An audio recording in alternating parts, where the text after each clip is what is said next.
Sifter for the ear. News, interviews, reviews, cinema, TV, streaming. Action. Hi, y'all. This is Jerry Williams, a.k.a. TV Jerry. He's back.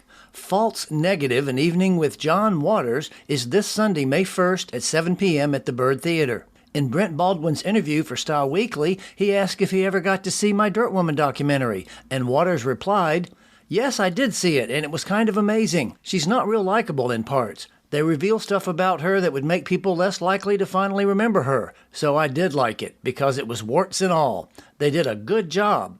Melissa Vaughn's interview with Waters airs this Friday at 10 a.m. on WRIR. The role is not large, and when you're opposite Gillian Anderson, the scene is going to be about her. And I knew that it would be, but I sat in that makeup and hair trailer for those hours. The costume fitting was almost as rigorous, so really it seemed to be all about looking and sounding like her rather than understanding her childhood wounds, you know. That's local actor Irene Ziegler talking about playing the wife of President Herbert Hoover on the new Showtime series The First Lady, which stars Viola Davis as Michelle Obama, Michelle Pfeiffer as Betty Ford, and in the scenes with Irene, Gillian Anderson as Eleanor Roosevelt. We're going to talk about that experience, plus her other screen work, including Terminus on The Walking Dead and being the original voice of GPS before Siri. Sifter Review of the Week. Aileen. This movie states right up front that it's a fictional story inspired by the life of Celine Dion. Valérie Lemercier co-wrote, directed, and stars as the singer. She portrays her from childhood in Quebec, thanks to weird digital adjustments, to superstardom in Vegas and beyond. This includes some of Dion's most famous songs, performed by Victoria C.O. I've never been a big Celine Dion fan, so I can't speak to the veracity of the bio, but it covers much of the highlights I was familiar with, including her controversial marriage to her much older manager and the Oscar performance for the hit from Titanic.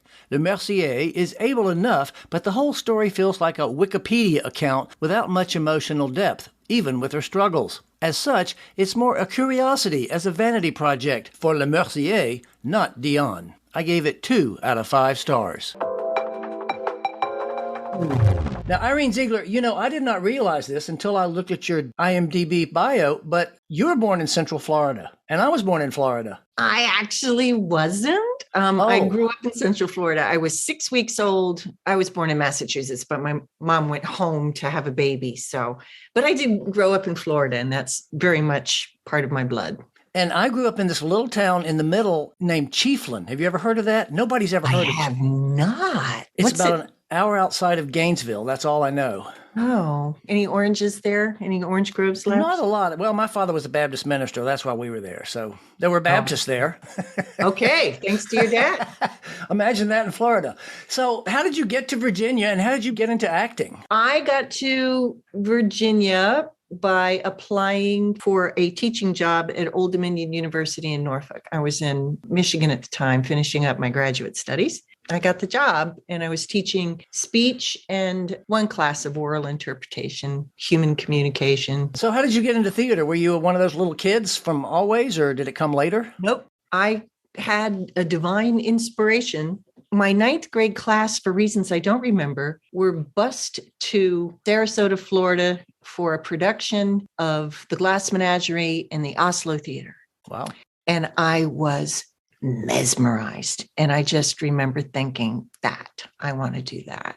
To this day, you know, the Glass Menagerie just holds a very special place in my heart. Have you ever done either of those roles, Amanda or Laura? I did Amanda in Michigan. I was way too young for it. I'd love to do it again. I had an opportunity locally here in Richmond, but had to drop out because my mother got sick and Maybe one day. I hope so. So how did you get into screen work? Obviously, you came to Richmond and you did theater you've been doing theater for many years here. How did suddenly you get on camera for the first time? You know, you remember the local agents, Liz Marks, Karen Whitmore, and the early movies, Bill W. Sure. That came into town. And there was one where I was pinned to play Mary Todd Lincoln. That was an early movie, the name of which escapes me at the moment. Obviously not the Spielberg Lincoln, a different Lincoln. Alas. But it wasn't until, you know, the Wilmington studios were erected, the Dino De Laurentiis project there. And I met Mark and Lisa and Finn Cannon, who are still major Academy Award winning casting directors. And it was them who started submitting me. They liked what I had to offer. And so just kind of doing what everybody does. Oh, and I remember back in the day before self-tape, all the actors would talk about driving, 4 hours to Wilmington for do 2 lines and then get in the car and drive back. Drive 4 hours back. We did it all the time. I'm glad we don't do that anymore. Amen. So what was your first screen role? It was this little known movie called The Lookalike from 1990 that starred Melissa Gilbert from Little House on the Prairie. It was a psychological thriller where she encounters her doppelganger. I don't even know what my character was in that movie. I don't remember. I think her name's Karen. But it was a very valuable experience because it was the first time on a set and I just didn't know how all that worked, and I got some of the terminology down. Obviously, last night, I'm sure we both watched the first episode of The First Lady, and your name was mentioned, not Irene's name, but your character's name. I'm like, oh my God, Lou Hoover. Hurry, Mrs. Roosevelt. Lou Hoover is waiting. And I go, oh, here I come. But we're going to have to wait for her for another week, I guess. I know, it sucked. I was like, oh, she's going to be on quick before the episode ends. And then... Footnote. This interview was recorded before the second episode dropped, which did feature Irene. So you do play Lou Hoover, who was Herbert Hoover's wife. Right. The First Lady from 29 to 93. Well, first, how did you get that role? At Tyler Perry Studios, there's a White House replica there. So that studio certainly is used whenever they need a White House. So my Atlanta agent submitted me. And I auditioned with Mark Joy. He taped me, just the usual routine thing where you send your tape, you upload it on Actors Access, and the casting director and your agent see it. And I got picked. And I suspect it was because, I bore a slight resemblance. And as you saw last night, the resemblance to a lot of these characters is impressive. And it is, really. Oh, that's why I was picked. But I can act too, so that was that helps. Second reason why I was picked. How big is your part? Do you know how many scenes were you actually in? It is not large. It was a 2-day shoot, but it may interest you to know that in the first day, all I did was sit in a hair and makeup chair for hours and hours and hours because they wanted to replace my face in a photograph of Lou Hoover and Herbert Hoover. I guess it was on Inauguration Day where they're walking down the street and, waving to the crowd. And they, had me assume that position with the waving arm in the air, and then took my face, which I had just been in makeup for 8 hours, and superimposed it in that picture. So that was day one. Cool. Now I'm going to be very curious to see if that's even on set. I suspect it's not, but maybe it is. Footnote. Irene was right. It didn't show up. Day 2 was filming the scenes. I'm in 3 scenes, I think. And as you know, I'm turning the White House over to Gillian Anderson, who plays Eleanor Roosevelt. So obviously you already answered my one question. It was shot, and the whole thing was shot in Atlanta, obviously. Yeah. So what kind of research did you get to do or have to do to prepare to be Lou Hoover? Well, I would love to say that I read everything that was ever written about Lou Hoover, but I did not. I did, however, read the Wikipedia entry. The same research we all do nowadays, isn't it? Well, yeah. Like I said, the role is not large. And when you're opposite Gillian Anderson, the scene is going to be about her. And I knew that it would be. But I must say, I sat in that makeup and hair trailer for those hours. The costume fitting was almost as rigorous. There was a dialect coach on set. So really, it seemed to be all about looking and sounding like her rather than understanding her childhood wounds, Right, so right. I felt like I did what I needed to do. How was Gillian? Did you get a chance to interact with her at all as a person, or was it just come on, do your lines and cut, we're done? On set, we had some sit down time. We chatted a little bit. The third person in the scene was Clea Duvall, who played her personal secretary, but COVID was still raging at that time. Safety protocols were rigid. We weren't allowed to have a lot of chat time. There was somebody there to make sure we were wearing those plastic shields the whole time. So it wasn't really conducive to, nobody asked me to be their best friend. So. Surprise guest drop in. Well, it says Dave Gow, but it's not. I don't think it's Dave Gow. Make yourself known. Hey. That looks like John Moon. John Moon is your guest, even though his name says Dave Gow. I don't know what that's about. I know. I'm using Dave Gow's Zoom account. Aha, there we go. Well, we know Dave, and he's a great guy, so that's God, okay. it is great to see you. It is great to see you. It's been It's so been at horribly least long. 2 years. I'm sure it has, easily. Footnote. John Moon has been a local stage and screen actor in Richmond for many years.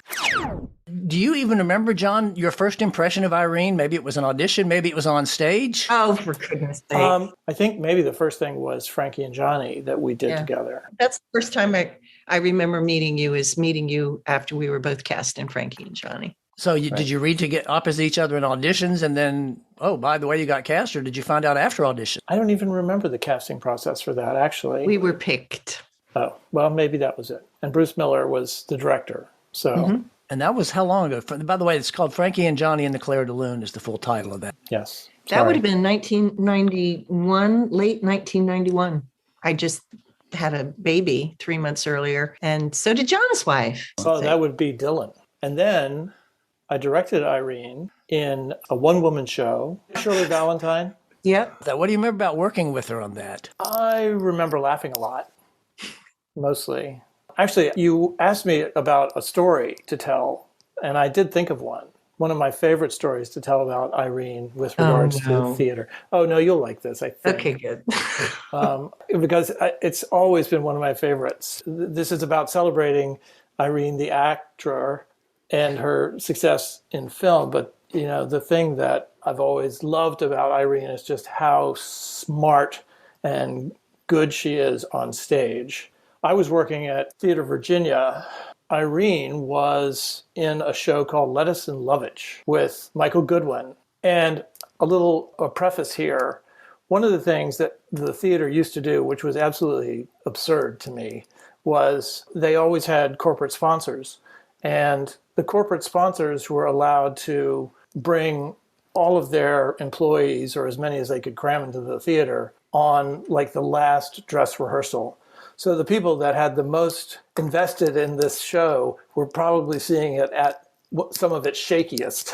Right, So right. I always thought it was just a silly thing to do.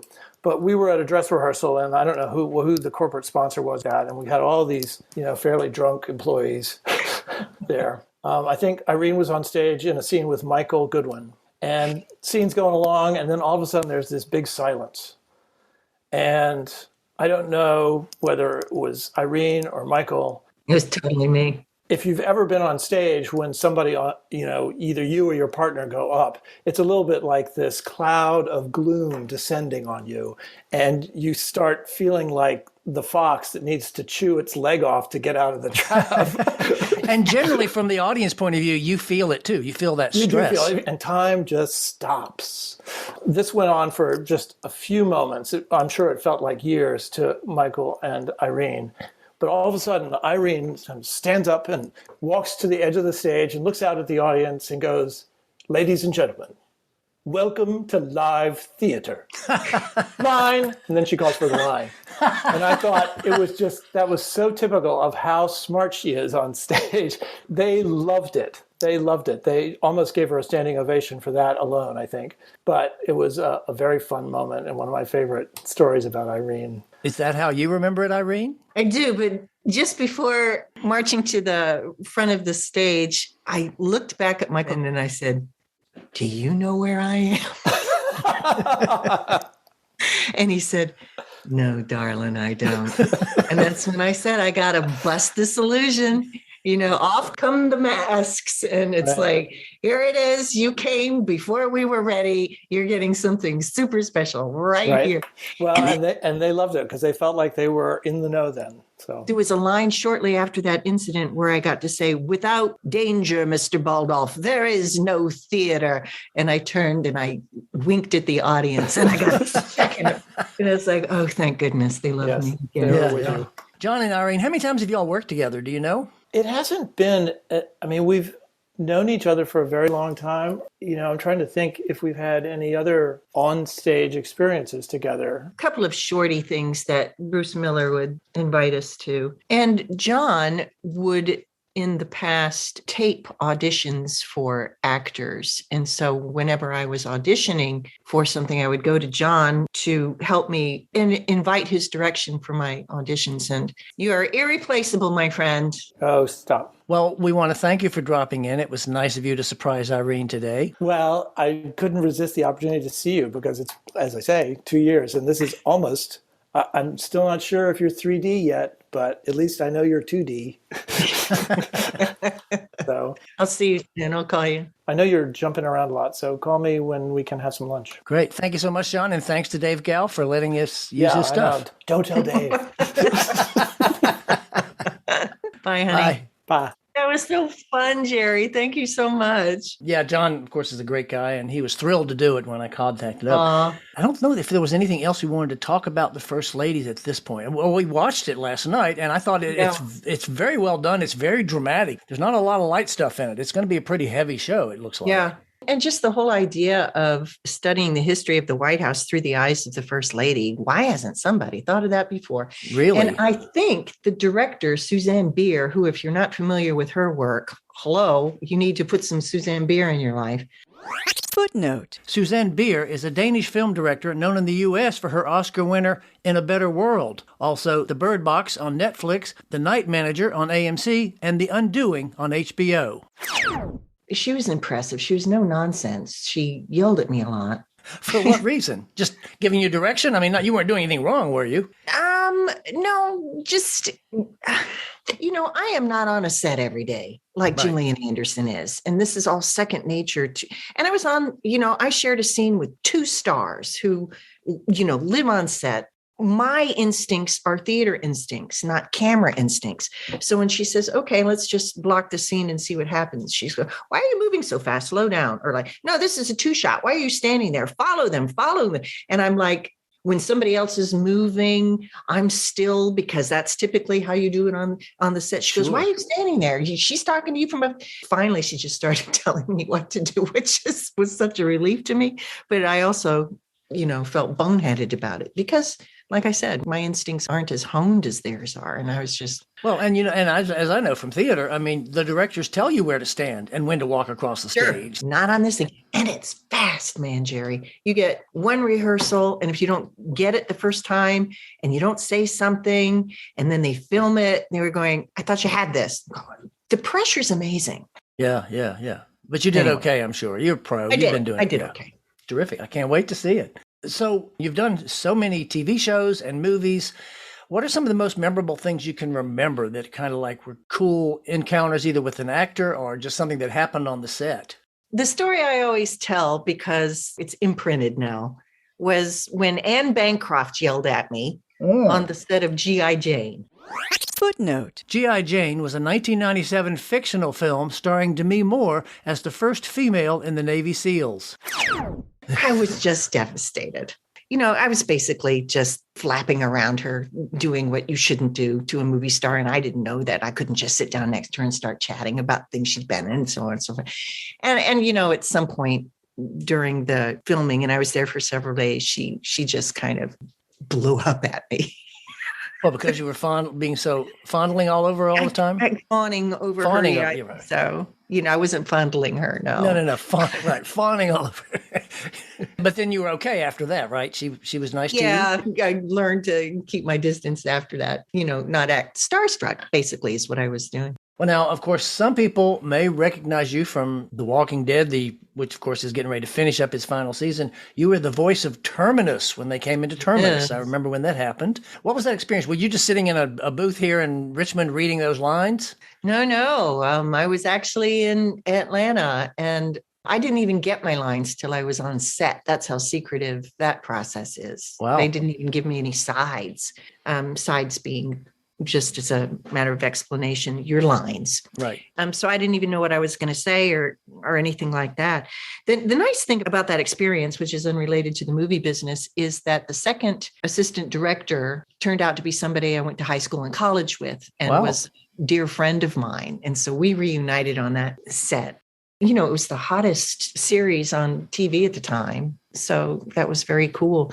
And I didn't even find out that I was a cannibal. You know how I found out? I was backstage at U of R waiting to go on stage. And I was on standby text with my son who was watching the episode.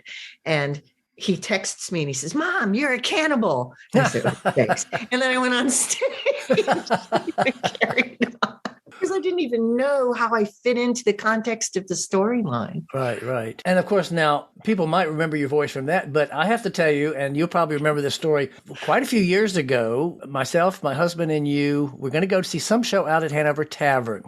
Yeah. Remember that? And we drove out, and this was when 295 was still kind of newish, and we never rode on it. And we were driving down 295, just chatting away, gossiping, whatever. And then I thought, wait, did we miss our turn? Wait, was it this turn? Was it the next turn? And we were freaking out. We didn't know. We didn't want to be late for the show. So I just pulled off in the first exit we got to. She gave me directions, and we got back on the road. And then after we got back and we knew we were going the right way, you just quietly from the back said, "By the way, that's my voice on the GPS." I do remember that. I remember that. I didn't remember saying that's my voice on the GPS, but I certainly remember the GPS was slow to respond. The technology was still fairly new and it was dropping out and you were having a hissy fit. And so I just waited like you said for everything to calm down. I go, "By the way, that was me." So how did that gig happen? The company name was Televigation. They were an early tech company specializing in digital catenation, where you put digital voice pieces together so that so it doesn't sound like you have a sentence that goes together. They were working it out at that time. And apparently I sounded like somebody who had originally started banking her voice pieces. And so they needed somebody to take over. And so that was a lucky break. So yeah, I was the first Siri voice on the GPS. And I remember that you told us when we got to talk about that, you would have to go in every couple of weeks and just read new addresses and strange words that just were not common. At In Your Ear, they built me a closet the size of a bookcase. They just put a tiny desk in there with a computer, and I talked into a microphone all day long. And all I would say, like 1, 2, 3, I do it up to how many numbers they needed, all of the airports, all of the street names in the country. And I had to do them 3 times. This is what catenation is, so that it was Main Street going down, Main Street, Main Street. So 3 different inflections. So when they're putting the pieces together, it sounds normal. They just go in and get what they needed. I think I know what happened to the person who I replaced. I suspect they went postal because it was just an incredibly hard job. Yeah. And the concentration required was enormous. It doesn't sound hard, but it was. I'm whining. I'm sure it was. Yeah. Well, and now the machines do it all. I imagine it's all AI at this point. Yeah. So I know this show is primarily about screens and TV, but I didn't want to miss your career. You've had a wonderful career and are continuing to have a career as a stage actor. Thank you, Jerry. And an author. What's coming up, either on stage or in print? I have a full-length play coming out in 2023, Chimborazo Hill, which the main event of the play does indeed take place on Chimborazo Hill in Richmond, Virginia, and it will be produced by Cadence. Footnote. Cadence Theater has been producing contemporary shows in Richmond since 2009. And is it a period piece or is it? 2008-ish. There was an event in 1966-ish on Chimborazo Hill that the play isn't about that event, but revolves around that event. Will you be in it or just writing it? I have not. Did you write yourself a part, Irene? Yes, of course I did. And it just happens to be the lead. No, I haven't been invited to be in it. But given what happened in Lettuce and Lovage, where I had to walk to the end of the stage and say, "Ladies and gentlemen, you are experiencing live theater," I would hate to have to do that again. I have a feeling if I were to try to be in this play, that might happen. What do you do for fun? I know you just got back from a little painting expedition in Mexico. I did. My sister and I went to Mexico for an intensive watercolor course. That's an interesting combination, intensive and watercolor together. It don't seem... You know what? That is a good point because it was intense. It should be casual and fun. And yeah, and there was some of that. We had 3 hours of instruction in the morning, and then in the afternoon, we went on site somewhere to practice the lesson that we learned. Speaking of which, that's a question I always ask everybody. What are you watching? Mostly serials because I like to stay involved with something for a long time. I just streamed again, Kenneth Branagh, Wallander. I just loved that series. And it had been 10 years since I'd seen it. And I'm thinking of streaming Prime Suspect next. Oh my goodness. I haven't seen that in a couple of decades. Dame either. Helen back on. Okay. Yeah. Well, so nothing new. You're living in the good old days? Oh, I guess the last one that I looked at all the way through was Yellowstone in 1883. I was a little involved. I really loved Yellowstone. I thought it's still got another season, I think, but I thought Yellowstone was great. And said you got all the way through 1883. I started it, and then they do that tricky thing that some of the streaming services do. If you want to see the rest of it, you got to join. I think that show ended. I'm in SAG and dues paying member. So, I get a code that I can stream all of the SAG award nominees, many of which are also Oscar award nominees. And so that's a lovely perk for being in the union. So I was able to see a lot of those movies. So I forgot. Yeah. Well, my dear, we will all be watching this coming Sunday night to see Lou Hoover show up. Where are you going to be? What are you going to be? You'll be traveling Sunday. So what are you going to do? You're going to make time to sit down and watch it? Yeah. I'll bring my laptop. Well, thank you so much for doing this. It's been great to catch up. Thank you, Jerry. Irene showed up on The First Lady in episode 2. Additional episodes are released weekly on Showtime. Our interview was done before it aired, so we couldn't actually discuss how her final scenes showed up. Visit the webpage on TV Jerry for links to the show, to Irene's site, and pictures. Coming soon. In theaters. Anais in Love, a comedy about a woman who falls in love with the wife of a man with whom she's having an affair. Is it obvious that it's French? And another same-sex romance, Firebird, is set during the Cold War about two men in the Estonian Air Force. Liam Neeson is back in action hero mode in Memory. Hatching, a young gymnast finds a strange egg which she nurtures until it hatches. We're all going to the World's Fair about another teen and a role-play game that goes bad. TV and streaming. On the 27th, on Netflix, Silverton Siege. 3 young freedom fighters in South Africa take a bank hostage in exchange for the release of Nelson Mandela. On HBO, The Survivor. Ben Foster plays a fighter who's forced to fight other prisoners at Auschwitz before going on to America to fight Rocky Marciano, directed by Barry Levinson. On the 28th, The Offer on Paramount Plus, a miniseries about the making of The Godfather. On the 28th, on Hulu, Under the Banner of Heaven. Andrew Garfield stars as a devout detective investigating a brutal murder in the Mormon community. And on the 29th on Netflix, the final episodes of Ozark and the final season of Grace and Frankie. Also on the 29th on Apple TV, The Shining Girls. Elizabeth Moss tracks a time-traveling serial killer with Jamie Bell as the villain. Moss also directed. On Showtime, I Love That For You. Vanessa Bayer dreams of hosting her own shopping channel show, so she pretends her childhood cancer has returned. On May 1st, Ridley Road on PBS. A young Jewish woman moves to London to fight fascism in the 60s. Next week, we meet a designer on yet another political drama set in D.C. This is Jerry Williams, a.k.a. TV Jerry. See you then. For more Sister, including literally thousands of reviews, visit tvjerry.com. That's a wrap.